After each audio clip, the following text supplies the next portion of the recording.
আজকে আমরা সংক্ষেপে জেনে নেব কেন সত্যজিৎ রায় তার সিনেমার জন্য সৌমিত্র চট্টোপাধ্যায়কেই বারবার বেছে নিতেন।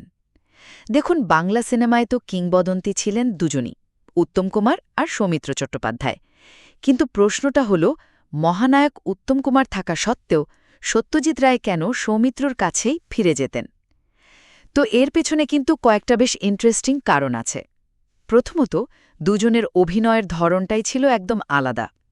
সৌমিত্র ছিলেন ধরুন খুব চিন্তাশীল একজন অভিনেতা, তিনি একদম চরিত্রের গভীরে গিয়ে মেপে মেপে অভিনয় করতেন।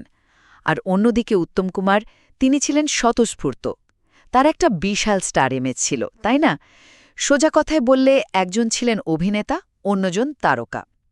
দ্বিতীয় কারণটা হল সৌমিত্রর ভার্সেটালিটি বা বহুমুখিতা। উনি কিন্তু নিজের স্টারডমকে পাশে সরিয়ে রেখে যে কোনো চরিত্রে ঢুকে পড়তে পারতেন। ভাবুন তো, অপু সংসারের সেই অপু, আবার তিনিই গোয়েন্দা ফেলুদা। সত্যজিতের সিনেমার যে শিক্ষিত মধ্যবিত্ত ভদ্রলোক চরিত্রগুলো, সেগুলোর জন্য সৌমিত্র ছিলেন একদম আদর্শ। কিন্তু উত্তম কুমারের ওই মহানায়ক ইমেজটা এতটাই জোরালো ছিল যে মাঝে মাঝে সেটা চরিত্রকেও ছাপিয়ে যেত। আর শেষে আসব দুজনের বুদ্ধিবৃত্তিক বোঝাপড়ার কথায়। সৌমিত্র নিজেও তো একজন দারুণ সংস্কৃতিমনা মানুষ ছিলেন, লিখতেন, নাটক করতেন। এই মিলটাই হয়তো তাদের বোঝাপড়াটাকে আরও সহজ করে দিয়েছিল।